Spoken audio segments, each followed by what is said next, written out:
Hello everybody, it's Kevin the Patriot Punk here. Today I want to talk more about Starbucks. See, I did a great video 2 days ago about these two black men arrested at Starbucks, and about how it wasn't racist, and about how the left are making it racist and making it their new outrage event of the week.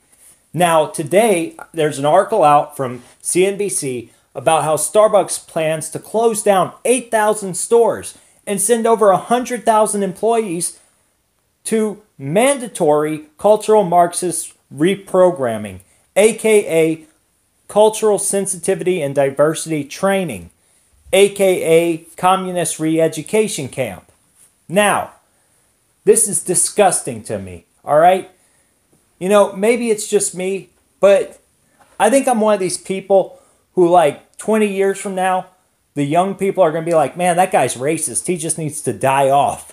You know, because I refuse to change with the times, all right? I think the older I get, the more conservative I get. And it seems like the older some of these hipster creepos get, the more mentally insane they become. I do not understand this dark alliance between corporate America and all these leftist NGOs, but we're going to touch on that in this video.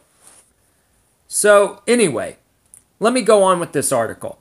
Starbucks to close company-owned stores on the afternoon of May 29th for Racial Bias Education Day.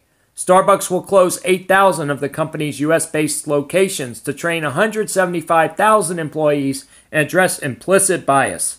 So can you guys imagine this? You work at Starbucks, you have a busy day, they close down, and they what? They get you in a group, they have some woman they brought in from some George Soros organization there, and she's going to tell you how you're all racist, and then you're going to have a discussion about it. I mean, I can't imagine there's anything that you would learn in that afternoon that would change a situation like this from happening. If an employee doesn't like the look of somebody, no matter what their skin color is, they're not going to respond. And look, I can tell you guys a million times where I've been into a store in a black neighborhood where they did not respond well to me, where they didn't let me use their restroom, where I went to order something and they were rude to me. I don't trip out about it, okay? And I know the left will say, well, you're not in the power majority. Or you are in the power majority. They're not in the power majority. Whatever, okay? None of that matters. Because the fact is that people have their in-groups. It could be gamer nerds. It could be anime people. It could be a certain racial group or a certain culture or subculture of that racial group.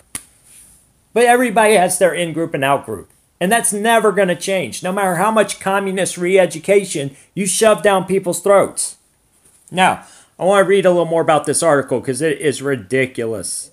Starbucks said Tuesday it will be closing all of its company-owned restaurants in the U.S. So that's a lot of damn restaurants.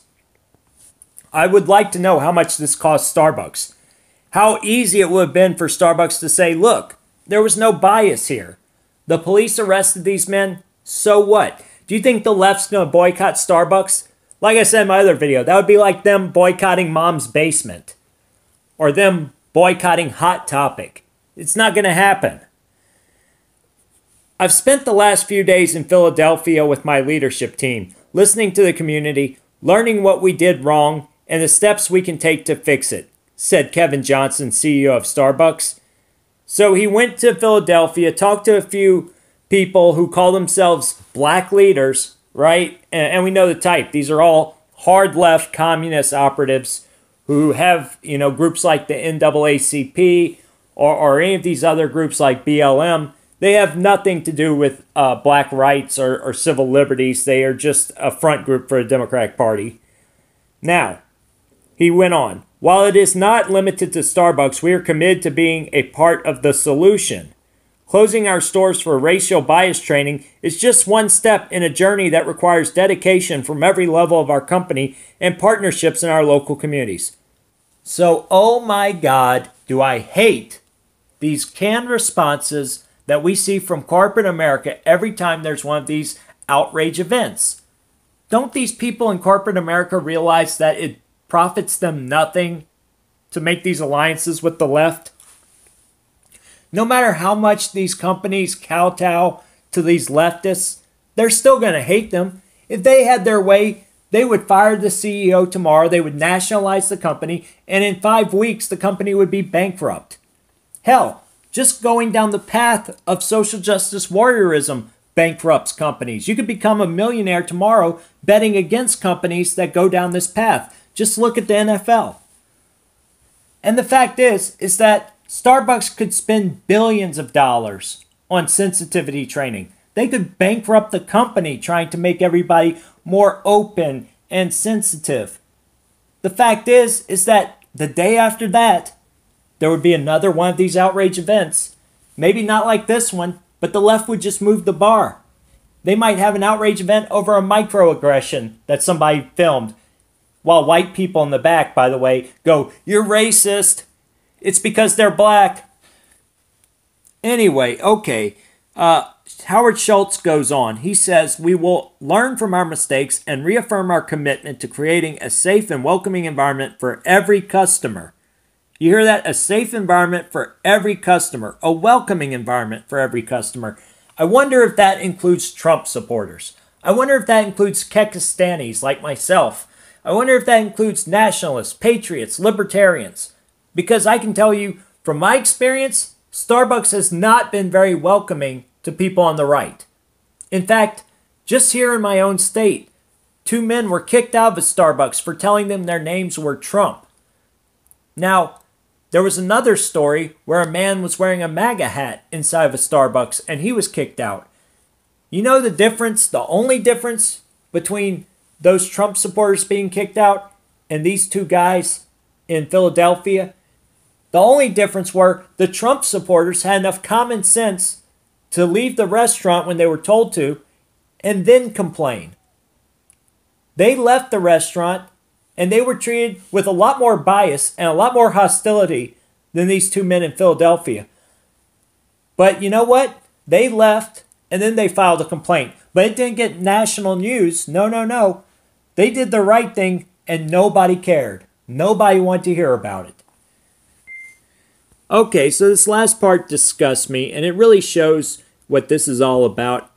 The article says, Starbucks will be working with known communist Brian Stevenson, founder and executive director of Equal Justice Initiative, well-known black nationalist Cheryl Eiffel, the president and director of the NAACP Legal Defense Fund, known feminist and socialist Heather McGhee, president of Demos, known communist, jihadist, and all-around hater of America, former Attorney General Eric Holder, and well-known Zionist, communist, and horrible person, Jonathan Greenblatt, CEO of the Anti-Defamation League, to create this program. Once the company has completed this training, it will be available to its licensed partners. So this is what it's all about, guys. It is all about extortion. These groups like the NAACP, the ADL, they are known left-wing extortion rackets, okay? And on top of that, most of them are hate groups. When you look at the kind of stuff that the ADL has put out over the last few years, they are as bad as anybody on the right that they accuse of being Nazis. Much worse even. In fact, you know, they can call anybody on the right a Nazi and the papers will run with it, just like they did in Florida when the ADL labeled the Florida shooter a neo-Nazi militia member, even though it was completely untrue. It came from a fake report submitted to their website.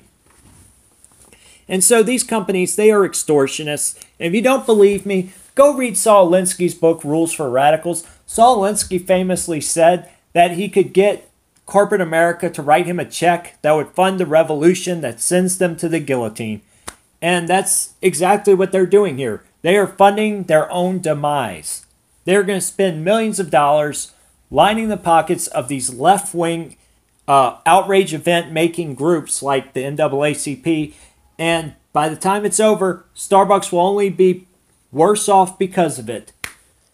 Anyway, guys, what do you think about this situation? I'd like to know.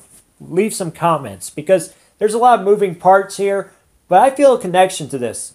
Like I said in my other video about this, you should go watch that too.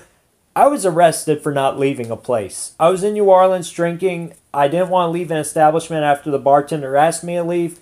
And then I tried to argue with the police, and I got arrested, just like these guys did. But I was drunk, and I was being uncivilized. Follow me on my channels, The Patriot Punk, and InfoWars Stop the Purge. That's right, InfoWars Stop the Purge. I'm going to change that name because it sucks. I changed it to stand in solidarity with InfoWars, and now I'm stuck with it for 90 days. But that's another thing, guys. Let me know what you think would be a good name for the channel, because I will take suggestions. I'm out.